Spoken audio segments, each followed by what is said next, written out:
Bom dia! Alguma coisa acontece no meu coração.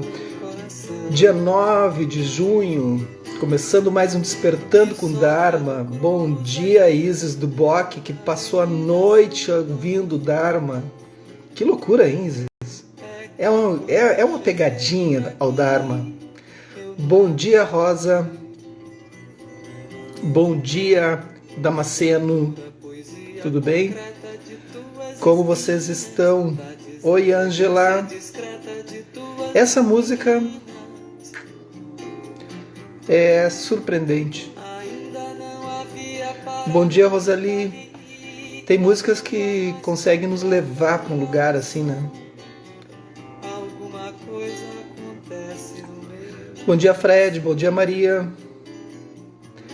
E Sampa é uma delas, né? Sampa é uma música que me leva, assim, tranquilamente, me transpõe. Fico imaginando a capacidade poética que ele estava naquele momento quando criou essa música. Muito lindo, né? Então essa é a Sampa do Caetano, um clássico brasileiro. Olha que é o violão. Sensacional. Então, bom dia, meninas e meninos. Espero que estejam bem. Hoje é quinta-feira. Estamos começando com o Dharma. Bom dia, Rosenilda, Fabiola Colombo. Como é que tu tá? Tudo bem? Esse é do álbum Muito, do Caetano. Lindíssimo.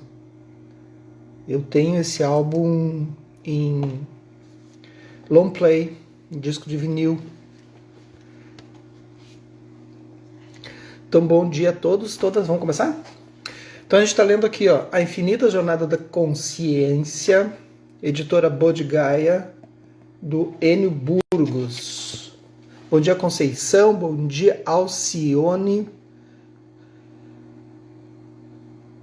E aí, a gente está aqui na página 123, né? Vamos lá. Todos bem, gente? Espero que sim, né? Ana Balbinotti, tudo bem? Então aqui, ó, comentários finais. Nega linda, tudo bem? Saudade de ti. Temos que tomar um café, né? Ao examinarmos, comentários finais, então, dessa parte aqui dos estágios. Ao examinarmos os diferentes estágios de consciência, naturalmente tendemos a pensar que estamos em um único nível. Bom dia, Ana Tereza. Eu estava dizendo aqui, ó, se a Ana Tereza não entrar, não começa o Dharma. Como assim? Bom dia, Márcia. Tava nada. Tava incomodando. A verdade é que podemos estar simultaneamente em mais de um dos estágios descritos. E é verdade, vocês perceberam, né? Quem foi acompanhando, assim, né? Mesmo que eu sei que é difícil acompanhar na leitura, para mim é mais fácil que eu estou lendo aqui, né? E aí a gente vê, assim, ó, a gente tá em todos os estágios, não tá ali num, né? Eu acho até mesmo os bodhisattvas, às vezes, de alguma forma, estou chutando, tá, gente? Porque eu vi alguns comentários de alguns lamas, alguns rinpochês, que os bodhisattvas, às vezes, eles dão uma fraquejada. O próprio Buda comenta isso, né? Quando os bodhisattvas vão tirar algumas dúvidas com eles. Então, eles também dão uma descidinha. Então, a gente está no caminho, né? Está no treinamento, como diz o Tishnarana. É um treinamento. Treinamento da mente, Lojong. O pessoal que está fazendo presencial comigo está estudando o Lojong, que é o treinamento da mente. Em um aspecto, esta parece ser inclusive a situação mais frequente, né, da gente estar em todos os estágios. Em um aspecto energético, pertencemos a certo estágio, mas noutro mudamos de posição. É interessante também salientar o fato de mestres e tradições da humanidade oferecerem ensinamentos e práticas adequadas a cada um dos diferentes estágios da consciência. De fato, para cada estágio há um tipo de ensinamento e de prática mais adequado. Tem isso. Se um indivíduo, por exemplo, está no estágio das pessoas comuns, comuns, ou seja, alguém que não reconhece nem controla a sua própria energia, isso não quer dizer que tal pessoa deva ser excluída, abandonada ou considerada um caso insolúvel. Bem ao contrário, a compaixão dos Budas e Bodhisattvas nesse caso é ainda mais atenta e intensa. Bom dia, Patrícia Japiaçu. Entenderam que a gente não deve descartar ninguém? Bem ao contrário, né? Todas as tradições espirituais desenvolveram práticas específicas voltadas para auxiliar e beneficiar mesmo os casos considerados irrecuperáveis. Os preceitos, os mandamentos e as disciplinas são verdadeiros antídotos da compaixão, assim como as renúncias. São altamente recomendadas até que o autocontrole aflore do indivíduo e ele possa ver-se como consciência crescente. Renúncia, Nenung, em tibetano. Então,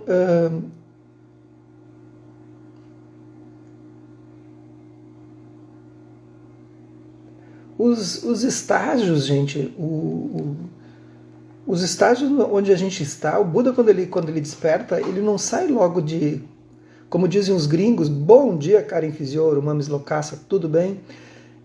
Como dizem os gringos, ele não sai de vereda. Vocês já ouviram essa palavra? Quem já ouviu essa palavra aí? Quem é gringo sabe o que eu estou falando. Não sai de vereda falando sobre isso. Ele não saiu de vereda, assim. Ele não saiu imediatamente falando sobre isso. Então, ele não vai dar os ensinamentos mais profundos. Disse que ele fica 6 anos ainda aplicando o primeiro giro da roda do Dharma, depois mais 12 anos e depois o restante da vida no terceiro giro. De qualquer forma, os ensinamentos eles chegam onde estão os ouvintes. Vocês podem estar pensando, por que ele está falando isso? O que isso vai me ajudar? Vai te ajudar o seguinte, onde tu estiveres agora, é como um rio, sabe? Eu sempre gosto de dar esse exemplo, assim, que eu acho que ele é muito, muito prático, assim. Bom dia, Nicole, tudo bem?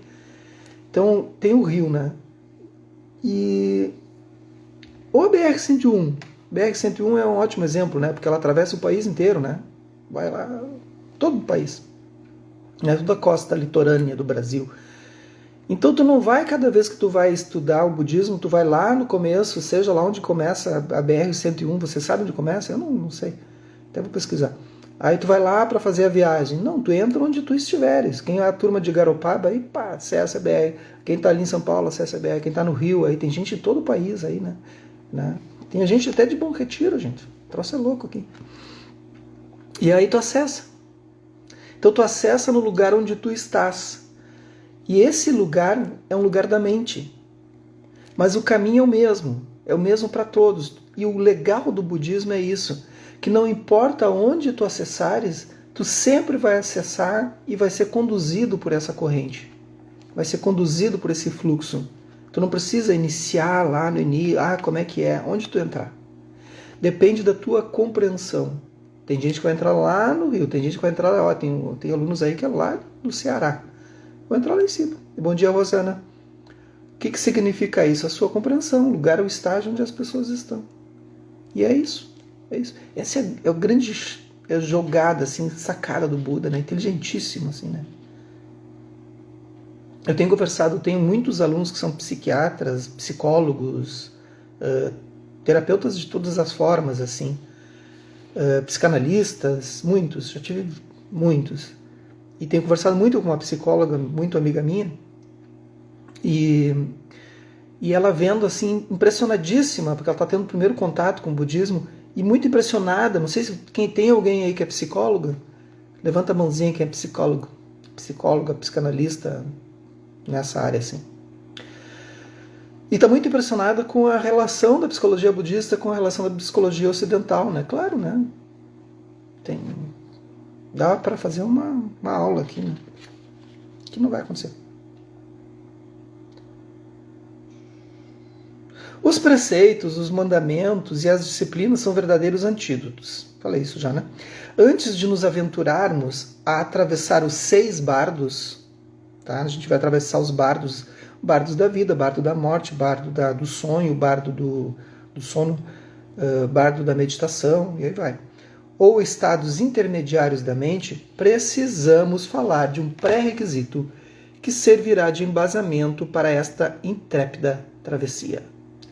Já conhecemos a estrutura do nosso corpo, a nossa dimensão material, porém precisamos conhecer a estrutura da nossa dimensão sutil, a mente. Aí ele tem umas notas aqui, com umas letras minúsculas, que ainda bem que eu enxergo muito bem, mas não faz sentido eu ler isso.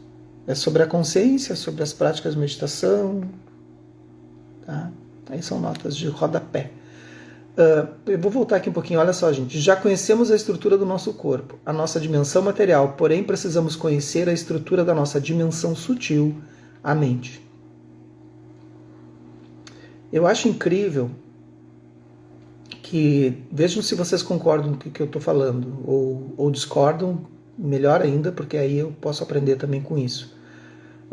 Mas as pessoas supervalorizam, mega hipervalorizam, por exemplo, toda hora está acontecendo agora os unicórnios. Vou dar um exemplo, vou pegar esse exemplo, mais materialista, assim, acumulacionista, materialista do século que a gente está vivendo, que é um troço muito louco, né? De repente, da noite para o dia, um guri de 20 anos fica bilionário. O primeiro bilionário com 21 anos, 22, isso em seguida aparece, assim. Até porque eu estava estudando algumas coisas, enfim, sobre metaverso e aparecia sobre isso. E aí, vocês acham que daqui a 1000 anos, 2000 anos, 3000 anos, como é o caso aqui desses estudos, que a gente está estudando um contexto de 2600 anos atrás, para mais, tá? Porque o Buda se apoia também numa estrutura muito mais antiga que isso. Enfim, vocês vão lembrar de pessoas que desbravaram a mente ou vão lembrar, nossa, 3000 anos atrás alguém era bilionário? Essa é uma pausa dramática, gente. Vocês acham que vocês vão lembrar disso? Alguém vai documentar isso? Para quê? O que isso vai trazer de benefício, assim, para a humanidade? Aí as pessoas super, mega, hipervalorizam, todos nós valorizamos de uma forma muito intensa os nerds. Eu não estou dizendo que não tenha os seus benefícios e as suas... Não é isso. Tenta entender o contexto. Né? Aí as pessoas supervalorizam os nerds nesse sentido e não valorizam os nerds da mente. Se é justamente a mente que cria essas condições para existir essa potencialidade e essa capacidade cognitiva, que é só uma das capacidades da mente, de construir esses unicórnios, essas possibilidades que nós estamos tendo hoje. Entenderam? Aí a Fabiola vai dizer, depende muito do que a pessoa fez para ficar bi. Se mudou a vida das pessoas para melhor. Isso daí desses... não chega a ter... tem uma pessoa. Conheço uma delas. Conheço virtualmente, né? O Lehman, né? Brasileiro. Tem uma estrutura que é milionário e faz um trabalho lindíssimo com a educação, com as crianças, né? Tem sim. Bom dia, Roseli. Então, eu não estou diminuindo, entende? Mas eu estou colocando as coisas nos seus lugares, assim, pelo menos para mim funciona assim. Porque é a mente que vai criar isso tudo. É a mente que vai criar. Então, estudem a mente. Chegamos no capítulo 2, certo? A estrutura básica da mente, as 8 consciências. Agora vamos lá. O condicionamento ocorre no seio da mente. E isto interfere, influi decisivamente na gênese dos nossos pensamentos, especialmente em seu significado e conteúdo, bem como define nosso modo de ser, pensar, sentir e agir. Não há como decifrar o ser humano sem considerar o seu complexo e profundamente sutil universo mental. Cada pessoa carrega consigo como resultado uma interação de muitas forças e marcas interiores. Um certo panorama, uma determinada configuração, apresentação ou paisagem mental particular e absolutamente única. Os pensamentos e emoções emanam dessas profundezas abissais da mente. E por mais que experiências vividas possam diferir bastante de uma pessoa para outra, todo o conjunto mental dispõe-se e acomoda-se em um tipo reconhecível de departamentos, de arcabouço, de uma espécie de estrutura sutil que se repete nos diversos indivíduos e cujos componentes, assim como sua dinâmica interna, pretendemos eviscerar. Ou seja, nós somos únicos, mas nós temos um sistema operacional igual para todos. A forma como a gente se manifesta que é diferente, né? Em outras palavras, ainda que os conteúdos e as experiências Nian, sejam diversos e percebidos de forma distinta, um mesmo formato de palco sustenta a possibilidade, o espetáculo da existência. Assim como no campo da física, vemos diferentes mundos operando sob leis básicas, no universo sutil da mente, todos os fenômenos que ali se manifestam também são regidos por leis fundamentais. É incrível, né, que o Buda tenha visto isso, olhado para isso assim. Há uma estrutura discernível e descritível operando em cada mente. Este é um tópico absolutamente crucial, tão relevante que nos parece quase inacreditável, inaceitável e lamentável que o ser humano praticamente não tenha consciência alguma da estrutura sobre a qual se processa e se manifesta a sua própria cognição. Esse desconhecimento é certamente uma medida do nosso alto grau de inconsciência. Estão acompanhando, gente? A gente está embarcando agora nas 8 consciências. Eu vou ir mais devagar, porque aqui vai começando a ficar um pouco mais sutil. Por conseguinte, ao contemplarmos a estrutura da mente como uma chave mestra, contendo muitos segredos, inúmeras paisagens e universos sutis se abrirão à nossa frente. Quando desvendamos a base sobre a qual se edifica uma única mente, todas as demais mentes são desveladas, pois elas compartilham uma arquitetura comum. Viu? Por isso que é a arquitetura da mente, o nome desse instante. Sacaram? Malandragem, né? Vocês viram como essa malandrinha?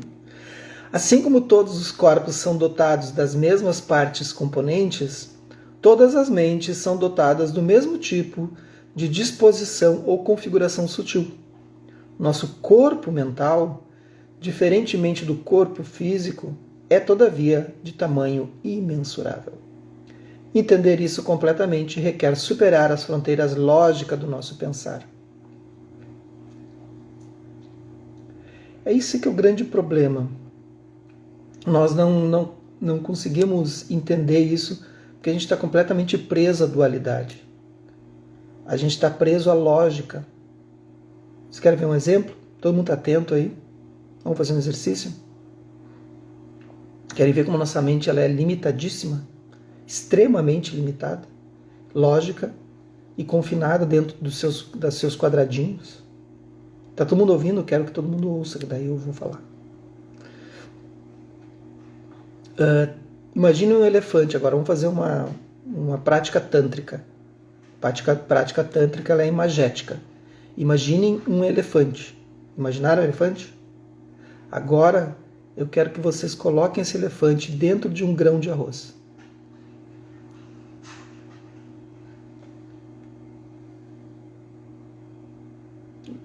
Colocaram? Essa é a nossa mente. Ela vai dizer, não, mas como que eu vou colocar um elefante dentro do grão de arroz? Isso não é possível. Como não é possível? Essa é a nossa mente dual, nossa mente que se prende a essas fronteiras assim, de pensamento. Quando a gente conseguir liberar isso, liberar essa fronteira, esse estado, aí é bodhicitta, né? Aí a bodhicitta, a nossa mente desperta. Aí, geralmente o Vajrayana trabalha muito mais com a prática tântrica. Geralmente não. O Vajrayana trabalha com a prática tântrica, porque é o Mantrayana ou Tantrayana, e vai fazer com que essas fronteiras se rompam, essas fronteiras da lógica, assim, com as práticas. Fez sentido para vocês isso? Tentem fazer vários desses aspectos assim, dessa prática Vipassana. As 5 portas da percepção. Simplificadamente, podemos afirmar que nossa mente ou dimensão sutil e imaterial constitui-se das chamadas 8 consciências. Destas 8, as 5 primeiras estão associadas aos órgãos dos sentidos físicos. Podemos dizer, portanto, que elas são, em certa medida, as partes mais grosseiras da nossa mente. Grosseiro porque a gente consegue perceber aqui, né? Os mestres e as antigas escrituras costumam explicar que as 5 consciências, também chamadas de as 5 portas da percepção, estão sempre em contato com o mundo-momento. Olha que bonita essa frase, essa palavra. Mundo-momento, uma palavra composta. Oi, Cláudia, tudo bem? O instante presente, o mundo-momento. Que legal, né? Bem poético, né? Então não é um mundo que a gente olha, né? Esse mundo que se apresenta constantemente, assim, momentaneamente, em constante mudança. Elas compõem as 5 maneiras de captação de informações do exterior, a saber, formas e cores, sons, cheiros, sabores e tato, ou propriocepção. Em outras palavras, estas 5 primeiras consciências sutis necessitam, para operarem adequadamente, dos seus respectivos órgãos sensoriais, assim como dos respectivos objetos da percepção. Veja o leitor que, segundo a tradição antiga, são necessários 3 elementos para que funcionem os nossos sentidos. Olha aí, vê quem está ligado aí. Para vermos, por exemplo, naturalmente que precisamos de olhos em bom estado. Mas além disso é necessário haver formas e luz. Na completa escuridão ou sem a presença de objetos, formas, ou sem um órgão visual em bom estado, não poderemos enxergar. Além desses 2 aspectos físicos, materiais, entretanto, estamos afirmando que é absolutamente necessário ainda um terceiro elemento, o mais sutil de todos, o qual pertence à nossa dimensão sutil e imaterial, a nossa mente. Gente, é muito importante que vocês acompanhem isso agora, porque é uma grande sacada essa do Buda, assim. Vai responder muitas questões de vocês, assim. Esse terceiro aspecto, o elemento, ainda não foi considerado ou descrito pela ciência. Mas, segundo as antigas escrituras, é este componente sutil ligado à nossa capacidade visual que nos permite realizar a conexão entre ambiente, corpo físico, e elementos sutis da nossa mente, neste caso ligados à visão. Não podemos enxergar sem a consciência visual, ainda que tenhamos olhos em perfeito estado, formas e luz. Preciso salientar que esta forma de consciência, a qual se acha associada à capacidade visual, não é material, e sendo assim sutil, ela não pertence aos órgãos físicos, no caso, os olhos, nem as partes do circuito neurocerebral envolvidas no processo da visão, nem pertence tampouco ao meio ambiente, como a luz e as formas, anteparos ou objetos. Esta consciência sutil, entretanto, encontra-se associada, operando e interagindo com estes elementos todos, permitindo que sejamos capazes de discriminar cores e formas e perceber nuances da luminosidade e ausência de luz. Vocês entendem que cada coisa que surge, se todos nós aqui olhássemos para uma árvore, todos nós veríamos uma árvore diferente. Não a captação necessariamente do órgão do sentido visual, os olhos, mas a captação sutil da nossa mente. E aí a gente vai descobrir que não existe árvore. Há pessoas que, apesar de possuírem olhos perfeitos, circuitos cerebrais íntegros, ainda assim não conseguem ver. Ou seja, são total ou parcialmente cegas. São casos difíceis para a ciência. Tal fato faz pensar em algum problema pertencente não ao plano material, mas algo de natureza mais sutil, ligado ao componente mental que mencionamos aqui, qual seja a consciência visual. Um desequilíbrio em âmbito sutil pode determinar uma incapacidade física. Tal condição é mais frequente, vou terminar essa parte aqui, do que parece. Em muitos desses casos são encaminhados aos psiquiatras. Falta só um parágrafo, daí a gente termina e faz a prática. A mesma explanação se aplica aos demais sentidos, de modo que apresentamos aqui as primeiras 5 consciências sutis, pertencentes à estrutura da mente: consciência visual, auditiva, olfativa, gustativa e tátil. Essas 5 primeiras consciências estão intimamente associadas, conforme dissemos, aos respectivos órgãos e objetos dos sentidos. Sendo assim, elas permitem o contato com o mundo momento, e isso pode gerar muitas sensações. Vamos ver amanhã como é que continuam as outras 3 consciências, como é que vocês acham que são. Bom dia, Márcia. Então, vocês vão perceber a grande sacada, da onde provém as nossas neuras, noias, psicoses, falsa interpretação, tudo. A nossa construção de mundo, assim, tá tudo ali. Tudo explicadinho nessas 8 consciências, onde o Freud se debruça, onde o Jung se debruça para construir a psicanálise. Tudo. Façam uma inspiração profunda, enchendo os pulmões. Façam pelas narinas. E soltem pela boca, num suspiro longo e agradável.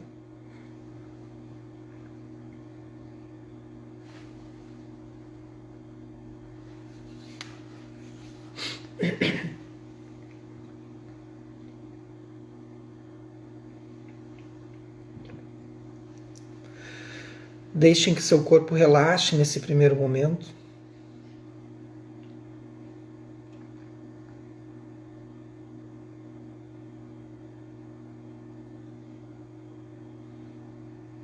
Vamos trazer atenção para os nossos órgãos dos sentidos, já que é o tema de hoje. Tragam a sua atenção, se estiverem com os olhos semiabertos, a qualquer presença de objeto à sua frente.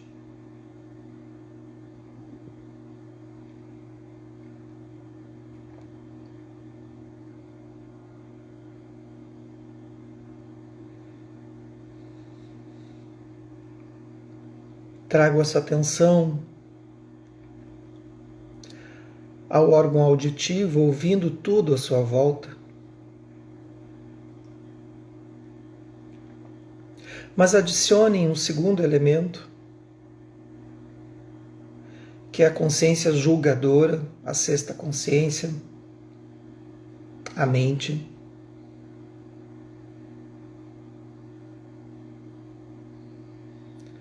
Vejam e tragam um terceiro elemento, um observador que observa isso acontecendo, quando tu ouve, quando tu vê.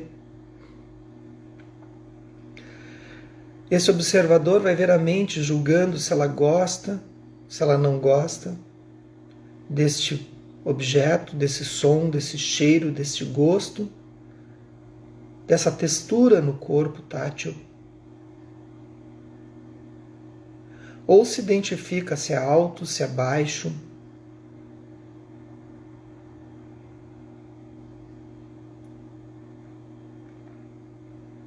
Vejam que a mente está sempre julgando. Fiquem em silêncio por 30 segundos e vocês verão a mente julgar tudo que entra nos órgãos dos sentidos. Essa é a mente sutil, a 6ª consciência julgando, constantemente, enlouquecidamente, o tempo todo. Observem isso.